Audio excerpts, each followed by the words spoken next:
நம்மைச் சுற்றி சூழல் விழிப்புணர்வு செய்திகள்.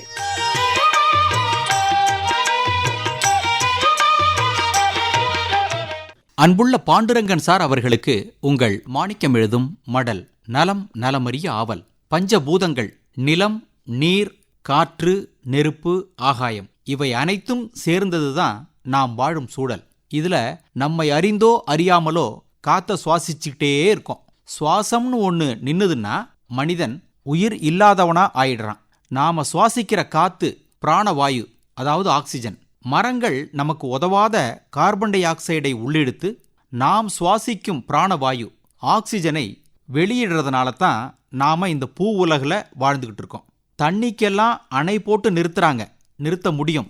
அதுபோல காத்துக்கு அணை போட முடியுமா? காற்றுக்கென்ன வேலின்னு ஒரு திரைப்பட பாடல் கூட இருக்கு. ஆடிக்காத்துல அம்மியே பறக்கும்னு ஒரு சொலவடை உண்டு. அந்த அளவுக்கு பயங்கர வேகத்துடன் ஆடி மாசத்துல காத்தடிக்கும். இப்பெல்லாம் ஆனி மாசத்திலேயே காத்தடிக்குது பார்க்குறோம். பாண்டுரங்கன் சார், காத்த வேலி போட்டு அடைக்க முடியலன்னாலும் காத்து என்ன வேகத்தில் அடிக்குதுங்கிறத அளக்க முடியும். இதற்கு நாட் என்ற அலகு இருக்கு. கடல்ல கப்பல் பயணம் போகுது. அந்த கப்பலின் வேகத்தையும் அளக்கிறதுக்கு இதே நாட் என்ற அலகு தான் பயன்படுத்தப்படுது. 1 மணி நேரத்துக்கு 1.85 கிலோமீட்டர் வேகம் என்பது ஒரு நாட்னு அழைக்கப்படுது. காத்தடிக்கிற வேகத்தை குறிக்க பல சொற்களை கையாளுறாங்க. குறுகிய நேரத்துக்கு வேகமா வீசும் காத்து வன்காற்று, 1 நிமிட நேரம் நின்று பலமா வீசும் காற்று பாய் புயல், நீண்ட நேரத்துக்கு வீசும் காற்று புயல், சூறாவளின்னு அழைக்கப்படுது. எப்படி வீசினாலும், தென்றலா இருந்தாலும் சரி, புயலா இருந்தாலும் சரி, காத்தில்லாம நாம இருக்க முடியாது, மனிதன் வாழ முடியாது. அதே மாதிரி தண்ணீர். சாப்பிடாம கூட மனுஷன் கொஞ்ச நாள் வாழ முடியும், வாழ்ந்துருவான். ஆனா தண்ணி இல்லாம இருக்கவே முடியாது. தவிச்ச வாய்க்கு தண்ணி கொடுக்கறது புண்ணியம். ஆனா இப்போ நாம குடிக்கிற தண்ணி நல்ல தண்ணியா இருக்கா? இதுக்காக வீடுகளில் ஆர்ஓ போடுறாங்க. ஆர்ஓ அப்படின்னா ரிவர்ஸ் ஆஸ்மாசிஸ்.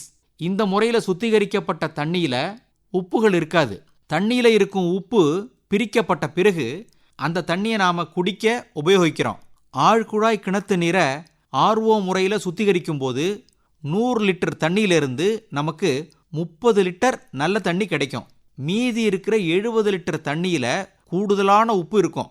அந்த தண்ணியை வெளியே நிலத்துல ஊத்தினோம்னா அந்த நிலம், மண் உப்பு அதிகமுள்ள நிலமா பிரச்சனைக்குரிய நிலமா மாறுது. சாதாரண தண்ணியில கால்சியம் சத்து கொஞ்சம் இருக்கும். சுத்திகரிக்கப்பட்ட தண்ணியில அதுவும் இருக்காது. பாண்டுரங்கன் சார், அந்த காலத்துலலாம் ஆத்து தண்ணி, குளத்து தண்ணி, குழாய் தண்ணி குடிச்சு தான் வளர்ந்தோம். இப்பதான் ரொம்ப சொகுசா வாழுறோம். எதிர்ப்பு சக்தி இல்லாம போகுது.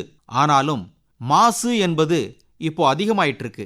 அது குடிக்கிற தண்ணியா இருந்தாலும் சரி, உள்ளிழுக்கும் காத்தா இருந்தாலும் சரி, இயற்கைக்கு மாறா எதிரா போகும்போது எல்லாத்தையும் அனுபவிச்சு தான் ஆகணும். இப்படிக்கு மடல் மாணிக்கம்.